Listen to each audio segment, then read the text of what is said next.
Today on the Home Tip Show, we're going to be replacing this 15-year-old shower head, which I've already removed, by the way, with this brand new Kohler Windet Waterfall shower.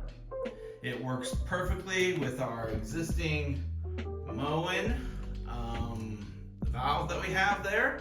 So it should just simply be the case of replacing the existing shower head up here with the new Kohler system. I know that for a fact I'll have to replace that 6-inch spigot outlet at the top with an 8-inch one. Got to drill some holes in the Corian shower surround. So yeah, plumbing is not my favorite thing, but hopefully we can get through this without, any police arriving or, me breaking out any windows. So anyway, that's what we're up to today on the Home Tip Show. This is the system that we'll be installing. Removable, magnetic hand attachment. So if you want to wash the dogs in the shower, this can be actually flipped around backwards so that it's like this here. So it's a true waterfall shower. It has like a push button operation on it. They call it a push button diverter for pause, shower head, or hand shower. Again, it has a magnetic rail that allows for the hand shower to easily dock at any height with the main unit. And so it'll work with our existing Moen valve. Our current Moen valve, I've tested it, it's in great shape, so there's no need to fix something that ain't broken. So this product is from Kohler. It was $3.99 at the Home Depot. So I think it's gonna be nice. I think it's gonna look nice, and it's going to provide us a level of showering comfort that we didn't have before. So we'll start by removing the existing handle system. First is to remove this Allen wrench, or this Allen screw that's in here. That'll take the handle off. Which, by the way, if you happen to have this Moen system and you got some play in this handle, I had tried tightening up this Allen wrench in the past and nothing worked. It still had a lot of play in it. But in preparation for for this shoot and for installing this new shower head, I did have to go ahead and remove the whole system. And what I discovered was a little bit interesting. In here is a Phillips head screw, and it had become loose. So there was slop in this. See how now there's no slop? If I was to turn that, it's immediately gonna shoot water out that nozzle. So you may, if you've got the same system, you may just take this off with a, looks like it's a 7/64 Allen wrench. Take this piece off and then tighten that up with a Phillips screwdriver, and you'll be good to go. So now we're going to be running that Phillips screwdriver out. Hold this thing tight. Don't do that. Okay, so we have 2 more screws in here to hold on this cover plate. So we'll take those out now. Remember, we're reusing this valve and this whole assembly, so we want to take care of these, and we want to do this with ease and caution. There's our 2 screws, and that just slides off. Yeah, no reason to replace that valve assembly. So now we're gonna take this off. Just simply unscrew it. I already had this off, so that's why it's coming off so easy.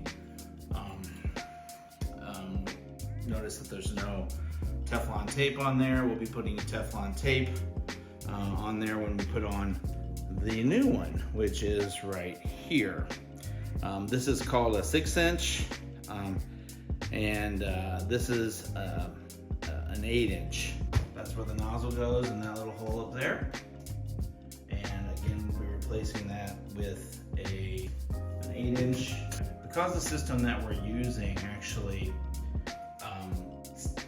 requires to be kind of out from the wall a little bit. Let me give you an example of that down here. See how it's actually out from the wall a little bit. So this has to be a little bit longer to accommodate that. Now there is some room. This can slide up and down, so you can make it closer to the wall. But I think with 8 inches, you get more flexibility. Okay, so here's a pro tip. When you are installing Teflon tape, which we're gonna have to install on both ends of this, you wanna make sure that you're putting it on in the direction that you're going to be turning the device. Because if you don't, when you go to screw the device in, you'll actually unscrew your Teflon tape. So let's see if we get this right. So this is gonna be going in righty-tighty, lefty-loosey, right? So we're gonna go clockwise with our installation of the Teflon tape. I'll try to do this as neatly as possible, not jumble it up. Teflon tape is a critical component of plumbing. I'm not quite sure how much to put on, so I usually just run it around it twice.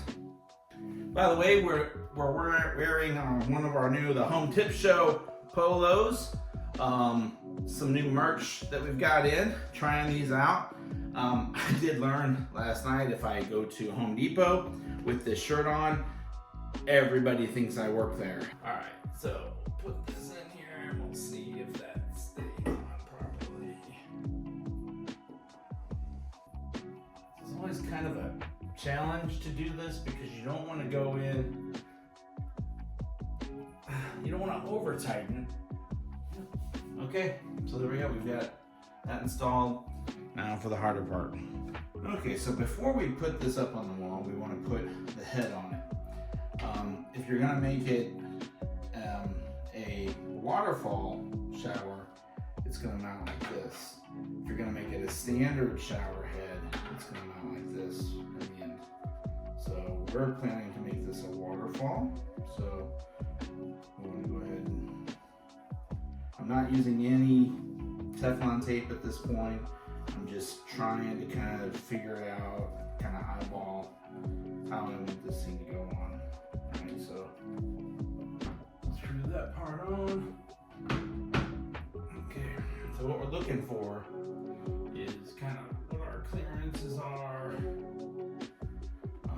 where these are going to go. I'm going to have to go get a level.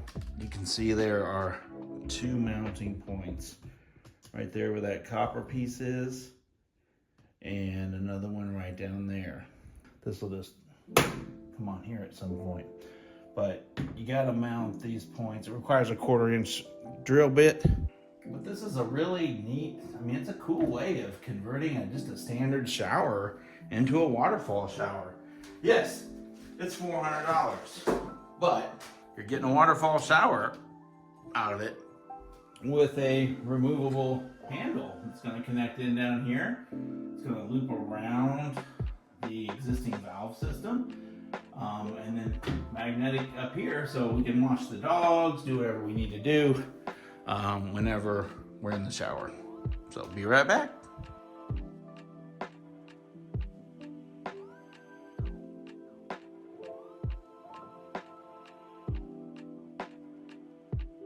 This screw here was just a little bit loose, and it was enough to cause this to have some play in it.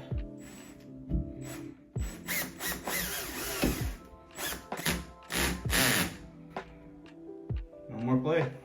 And then our final step is to put our handle back on.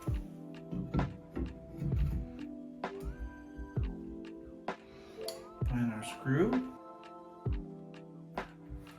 All right. Now, next step. So this is going to be our hose. That gives us plenty of room to wash the dogs. And like I said, the best way to take these off, I've found, is to split them down the middle and just do it that way. Don't try to, run it back. As you see, there are washers in both ends, so no Teflon tape necessary. We will put this on first, make sure I'm in front of the camera here. Yep. And then this side will attach it to right there. All right. Still dripping on my head. Tighten that up, just hand tight, all we should need. And then the way they show this is like that. So over time, it'll kind of figure out its home, where it wants to be. All right, so here we go. We are now going to test our $399 Kohler system. Let's get our tools out of there. Ready? Let's give it a whirl. Okay, it's on pause.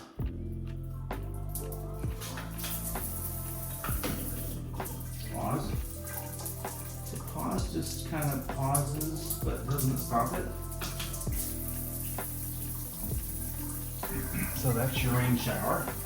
But there you go. There is your. Notice there's no more slop in this. When you turn it off, it's off. Right? Off. Turn it on, it's on. Alright, so if you want to use this, press that button. And it's got, apparently, different settings. So like a Mr. Misty Freeze. There. You can hit it again. Goes to kind of a pulsating type job. And that's just kind of like for washing the dog. So hit it again. Got the mister. Hit it again. Got the center vibrator. Our water pressure kind of sucks this time of day in Durham. I might have to replace the main valve in the house. There's that. And then when we want to go back to up top, we go there. So that's kind of just, I would call that wait mode, not necessarily pause mode. So say you're trying to get dried off, get out of the shower, So that feels wonderful. Thank you for watching this edition of the Home Tip Show. If you've learned something today or enjoyed the show, please consider subscribing to the channel. Subscriptions and likes are very important to those of us who create YouTube content. Subscription count is how we get new features from YouTube. It's how we get new sponsorship. It's how we're able to buy products to evaluate and purchase production equipment such as new cameras, video editing hardware and software, and it helps us pay for any staff that we might need for editing or for filming. My goal is to be at 1,000 subscribers by the end of 2023. Subscribing to the channel is very easy. It never costs you a single penny, and it automatically enrolls you for featured products that we're planning to give away on future editions of the show. And it helps us tremendously provide a better show for you. Again, thank you for watching today, and there will be links to any products featured in this edition of the show in the video description.